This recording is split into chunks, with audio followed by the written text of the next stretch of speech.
اب صراط مستقیم کب ہوگا اور اعتدال ہوتا کیا ہے اور وہ صورت بنے گی کب؟ در حقیقت صراط مستقیم اور اعتدال،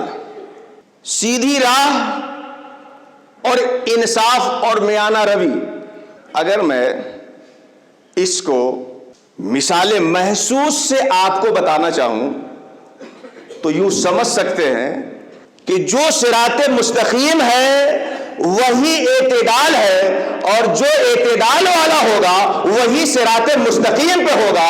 اب تو مدارس کے نصاب سے شرح تہذیب کو لوگوں نے خارج کر دیا ہے، مگر بڑی پیاری بات اس میں کہی گئی تھی کہ صراط مستقیم کی توضیح سواؤ طریق سے اس لیے کی گئی ہے کہ جو بیچ والا ہوگا وہی سیدھا ہوگا، اور سیدھا وہی ہوگا جو بیچ والا رہے گا۔ جو بیچ والا ہوگا وہی سیدھا رہے گا، اور جو سیدھا رہے گا وہی بیچ والا رہے گا۔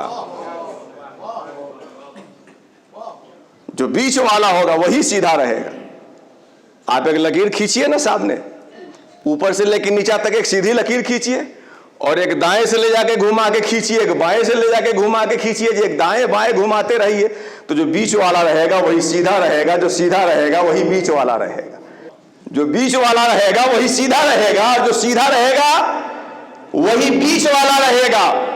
جو صراط مستقیم پہ رہے گا وہ معتدل رہے گا، اور جو معتدل رہے گا وہی صراط مستقیم پہ رہ سکے گا۔ اگر میں مثال محسوس سے اعتدال اور صراط مستقیم کو سمجھانا چاہوں تو آپ کو سمجھاؤں